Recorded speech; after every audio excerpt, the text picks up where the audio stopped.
तो अब हम चलते हैं किटकैट फ्यूज की तरफ और आप देख रहे हैं कि यहाँ पे 2 किटकैट फ्यूज है और इस रेड वाले वायर में अभी फेज है। तो हम चालू लाइन में इन दोनों फ्यूज को चेंज करने वाले हैं। तो गाइज आपको सबसे पहले इस किटकैट फ्यूज के ऊपर के पार्ट को इस प्रकार से निकाल लेना है। तो हम दोनों के पार्ट को निकाल लेते हैं। इसके बाद में आपको एक स्क्रू ड्राइवर लेना है। उसके बाद में आपको इसके सामने के शाफ्ट को नहीं पकड़ना है, अन्यथा आपको करंट का झटका लग सकता है। आपको इस पीछे वाले हैंडल को पकड़ लेना है और स्क्रू के पॉइंट को इस प्रकार से रिमूव करना है।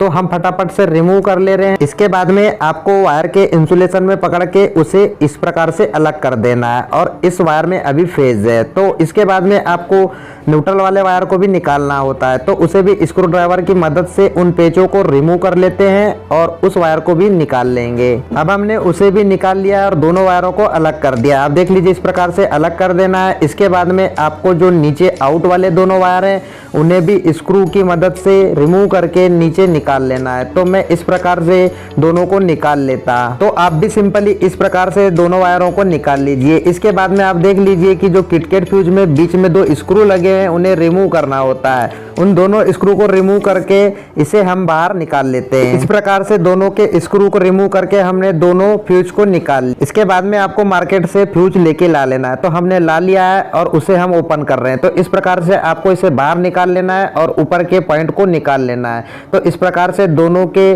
ऊपर के पार्ट को हमने निकाल लिया है। और आप देख रहे हैं कि हमने सिनर्जी कंपनी का किटकैट फ्यूज यूज किया है। तो आप भी कमेंट बॉक्स पे कमेंट कीजिए कि आप किस कंपनी का फ्यूज लगा रहे हैं। तो इस प्रकार से आप देख लीजिए कि उसमें पहले से ही 2 होल होते हैं। तो हमने जैसे पहले रिमूव किया था उसी जगह में हम इस स्क्रू को कस रहे हैं। तो इस प्रकार से आपको टाइट करते जाना है। एक स्क्रू को ऊपर लगा देते हैं, इसके बाद में एक स्क्रू को हम नीचे लगा देंगे। तो इस प्रकार से हम फटाफट से फाइनली दोनों को टाइट कर लेते हैं। तो फाइनली गाइज हमने दोनों किटकैट को असेंबल कर चुका है। इसके बाद में आपको क्या करना है कि हमने जो फेज वाला वायर है हमारा रेड वाला, उसे अब किटकैट के ऊपर वाले पॉइंट में लगाना है। तो आपको फिर से इस रिमूव स्क्रू को ढीला कर लेना है और इस रेड वाले वायर को इस प्रकार से ऊपर वाले पॉइंट में लगा के कस देना है। इसके बाद में गाइज फेज तो हमने लगा चुका है। इसके बाद में बात आती है न्यूट्रल की। तो न्यूट्रल वाले वायर को उसी के साइड वाले किटकैट फ्यूज में हम लगा ले रहे हैं। तो इस प्रकार से आपको पहले स्क्रू को ढीला कर लेना है। इसके बाद में आपको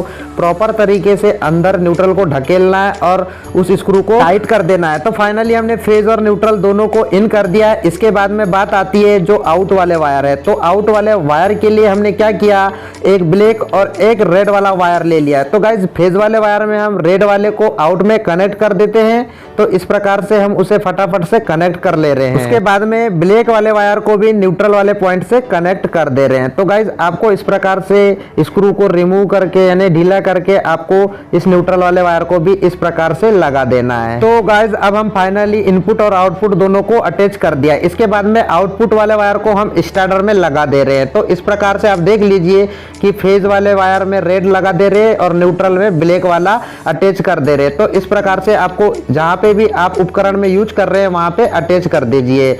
और अटैच करने के बाद हम इस स्टार्टर को बंद कर देते हैं। इसके बाद में हमें फ्यूज के ऊपर वाले पार्ट को लगाना होता है। तो आप देख लीजिए कि हम दोनों पार्ट को यहाँ पे रखे हुए हैं और इसमें 2 गाइज फ्यूज डालना होता है। तो आपको क्या करना है, एक लंबा सा तार ले लेना है और उसमें से 2-4 पंते यानी कि 2-4 वायर को ले लेना है। आपको ज्यादा मोटा फ्यूज यूज नहीं करना है, अन्यथा शॉर्ट सर्किट में ये जो फ्यूज है यह शॉर्ट होएगा ही नहीं। तो फ्यूज लगाने का कोई मतलब ही नहीं रहेगा। तो इस प्रकार से उसमें स्क्रू दिए हुए आप देख लीजिए कि एक साइड में एक पॉइंट दिया है और दूसरे पॉइंट में दूसरा दिया है। तो एक पॉइंट और दूसरे पॉइंट दोनों में हमें तार को लगा देना है। तो इस प्रकार से फाइनली हमने दोनों में फ्यूज डाल दिया है। और गाइस आप देख रहे हैं कि यह जो फ्यूज है यह 32 एम्पियर का है। तो आपको क्या करना है, ये जो नीचे 2 खांचे दिए हैं और ऊपर 2 खांचे दिए उन्हें मैच करके इस प्रकार से ढकेल देना है। तो गाइस और 32 एम्पियर जो लिखा है वह इस प्रकार से लगा होना चाहिए। क्या होता है, बहुत से टेक्नीशियन इसे ऊपर कर देते हैं, वह दिखने में अच्छा नहीं दिखता है। तो गाइज इस प्रकार से हमने फाइनली किटकैट फ्यूज को इंस्टॉलेशन कर लिया है। इसके बाद में गाइज हम देखते हैं कि आखिर हमारा स्टार्टर चालू हुआ क्या नहीं। तो आप देख लीजिए कि स्टार्टर ऑन हो चुका है और वोल्टेज भी दर्शा रहा है। इसके बाद में गाइज मैं मोटर को स्टार्ट करता हूं। तो इस प्रकार से हरी बटन को प्रेस किया तो आप देख लीजिए कि मोटर भी ऑन हो चुकी है और मोटर ने पानी फेंकना भी स्टार्ट कर दिया है। तो गाइज इस प्रकार से हम ब्लू लाइन में हमने किटकैट फ्यूज को असेंबल करना सीख लिया है। तो गाइज मैं उम्मीद करता हूं कि आप भी घर बैठे इसी प्रकार से किटकैट फ्यूज को चेंज कर सकते हैं। और गाइज मैं आपके लिए इसी प्रकार के इलेक्ट्रिकल से जुड़े वीडियो लाते रहता हूं, इसलिए मेरे चैनल को सब्सक्राइब करना ना भूलें। फिर मिलते हैं नेक्स्ट वीडियो के साथ।